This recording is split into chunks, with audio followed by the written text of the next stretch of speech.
Queridos devotos de Nossa Senhora Aparecida, realmente Deus mora nos detalhes. Deus ama os detalhes. Por isso mesmo nós precisamos ter cuidado com as nossas distrações, viu? Precisamos ter bastante cuidado com isso. O céu é composto de pessoas cuidadosas, porque quem ama, cuida. Quem ama, cuida até nos mínimos detalhes. Por isso, o inferno está cheio de distraídos, mas o céu é para os que amam e os que cuidam, porque Jesus foi assim. Nossa Senhora foi assim. É próprio da figura feminina, é verdade, os detalhes, mas não aqueles detalhes fúteis, não estamos falando desses. Estamos falando daquele detalhe que aparentemente parece não ter sentido, mas faz toda a diferença. Dar-vos aí um exemplo. Uma festa de casamento, Jesus e Maria foram convidados e um detalhe chamou a atenção de uma mulher que ama os seus filhos como mãe. Poderia ficar indiferente aos problemas dos outros, mas não ficou. Ela poderia simplesmente dar de ombros e dizer assim: isso é problema deles, não planejaram-se direito, quem mandou serem pobres, que paguem pela distração deles. Não, Nossa Senhora não fez isso. Nossa Senhora se preocupou com o detalhe, a falta do vinho, e disse para o seu filho: olha, meu filho, nós estamos aqui só como convidados, viu?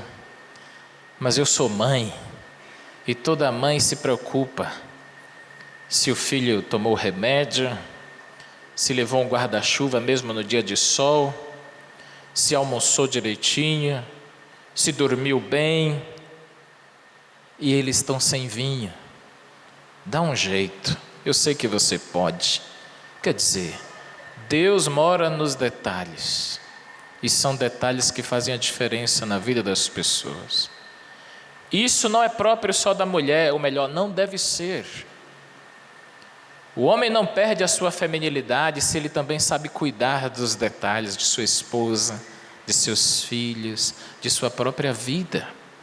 Senhores homens, cuidem também dos detalhes.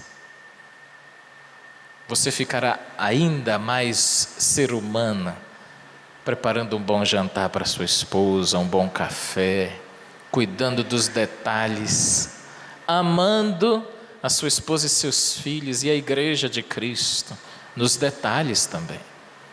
É por isso que particularmente vos admiro, queridos devotos de Nossa Senhora, porque até mesmo aqueles que nos assistem em casa, para assistirem esta Santa Missa, sentam junto do televisor, não é assim?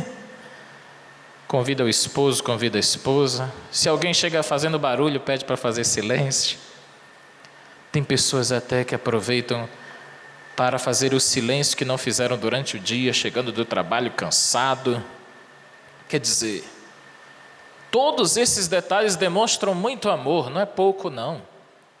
Demonstram muito amor. E o que posso dizer de vocês que vêm de longe, que se organizam até com as camisas bonitas, para ficar marcado pelo resto da vida, o ano de 2018, quando vieram em Romaria para Aparecida. E o que dirá das lembranças que vocês levam com todo carinho, que pedem para o padre: Padre, abençoe esta lembrança que eu vou levar lá na Paraíba, vou levar lá no Rio Grande do Sul, e levam com todo carinho, certos de que a bênção de Deus muda a natureza das coisas. Isso é muito amor. Deus mora nos detalhes. É por isso que no Evangelho Jesus se utilizou de um detalhe para dizer assim, ó, que os vossos rins estejam cingidos. O que significa isso na literatura bíblica, na linguagem bíblica? Rins cingidos significa estarmos de prontidão, pronto para o serviço. Lembra do cenário da última ceia do lava-pés? Os discípulos estavam já prontos para a ceia, Jesus cingiu seus rins, colocou uma toalha. Quer dizer, o grande mestre Senhor está mostrando qual é a essência da nossa religião. Qual é a essência, qual é o detalhe que diferencia o cristianismo de todas as outras religiões? Olha, isso é muito importante. Ser diferente não é ser melhor. Não confundamos. Nós somos diferentes de todas as outras religiões e respeitamos todas as outras. Mas nós temos a nossa particularidade, o nosso diferencial. Coisa que nenhuma outra religião jamais ensinou. É que o Criador, o Deus Todo-Poderoso, Onipotente, se fez homem. Homem servidor. Porque a essência do cristianismo é o amor. E amor é serviço. A palavra serviço. Viço significa algo vigorante, cheio de vida, cheio de força. Nós somos chamados a ser serviços na vida das pessoas. Não para nós mesmos, mas sobretudo para os outros. Quem não vive para servir, não é assim? Não serve para viver. Porque, de fato, isso não pode ser só um jargão, não pode ser só um slogan. Isso deve ser a nossa expressão de vida.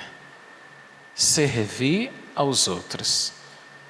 Dos pequenos aos grandes detalhes. Serviço. Quando crianças, nós somos acostumados só a receber, não é isso? O papai coloca a filhinha pequena no braço, sai pela rua e diz: mamãe, eu quero isso, papai, eu quero aquilo. E o papai vai dando tudo a criança quer para si. É a fase dela.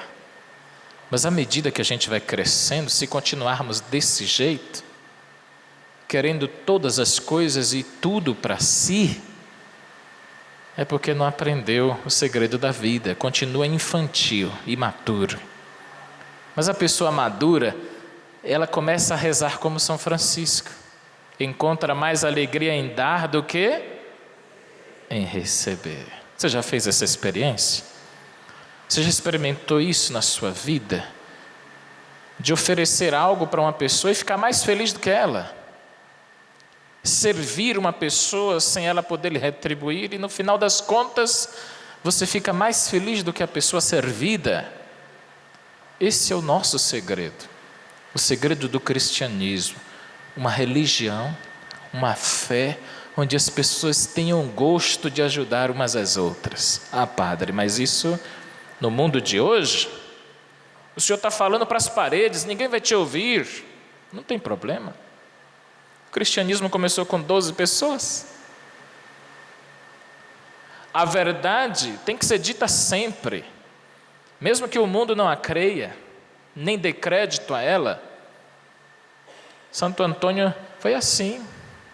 Quando não quiseram ouvi-lo, ele foi para o mar e pregou para os peixes. Mas a essência do cristianismo é esta: serviço. E se eu não acreditar nisso, eu estou longe de levar o título de cristão. Estou longe, muito longe.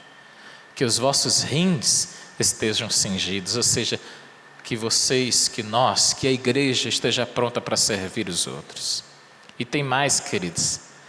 Os rins têm uma função muito importante no nosso organismo. Eles têm a função de filtrar, não é assim? Sem os nossos rins, o nosso organismo fica extremamente debilitado. Nós precisamos cingir os nossos rins, nós precisamos saber filtrar as coisas que chegam até nós. Povo católico, povo devoto de Nossa Senhora, aprendam que nós precisamos saber filtrar a verdade que a gente ouve, que chega para nós pelo jornal, pela televisão, pelo rádio. A gente precisa, a função renal, filtrar o que nós ouvimos. E como é que nós vamos saber filtrar isso, padre? Qual é o parâmetro que a gente vai ter? O parâmetro é uma pessoa. não é uma ideologia. O parâmetro é uma pessoa, é a verdade. E para nós cristãos a verdade tem um nome. Qual é? Jesus Cristo. A verdade é Jesus Cristo para nós. Portanto, o critério é este. Nós filtramos o que ouvimos a partir dele. Eu desejo mesmo que esta palavra tão significativa e tão importante faça diferença na minha vida, na sua vida. Que você, ao ajudar alguém, encontre gosto para isso.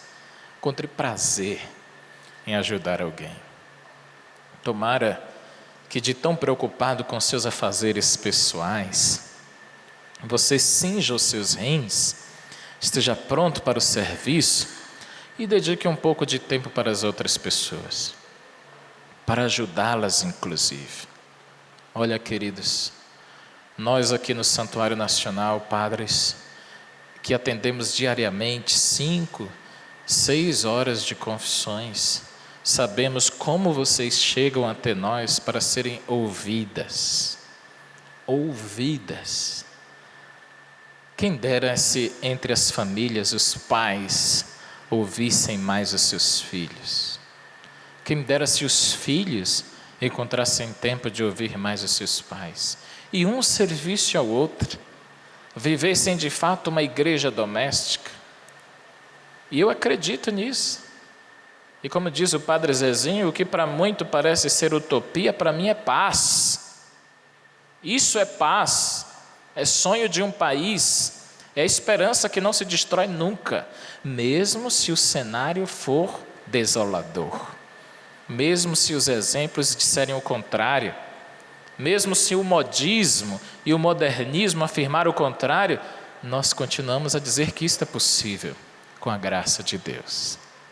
E para concluir, queridos, tenhamos o prazer de dizermos: nós somos pessoas cheias de vida, cheias de vício, ou seja, cheias de força emanada do Espírito Santo de Deus. Nós vamos encontrar sempre tempo de nos dispormos a ajudar alguém. Uma igreja que é solidária e se tornou, ao longo de mais de 2000 anos, a maior instituição caritativa do mundo. Repita, a Igreja Católica, a maior instituição de caridade do mundo. Na civilização ocidental não tem outra instituição mais antiga e por isso mesmo mais respeitada do que a nossa fé cristã católica. Há que se respeitar a nossa Igreja Católica. Há que se respeitar os mais de 2000 anos que nós ensinamos ao Ocidente o que é um hospital, que nasceu na Europa nos antigos mosteiros. A igreja que sempre esteve a serviço da humanidade, as primeiras e grandes bibliotecas do mundo, os antigos mosteiros na Europa, hoje grandes universidades, centros do saber. O que dirá dos sacerdotes, médicos, os pais da genética e tantos outros benefícios que a igreja serviu e serve ao povo de Deus. Tomara que o povo brasileiro, o povo católico, que durante mais de 500 anos aprendeu da Igreja Católica, continue a reverenciar esta grande mãe, mãe e mestra de humanidade. Louvado seja nosso Senhor Jesus Cristo. Seja louvado.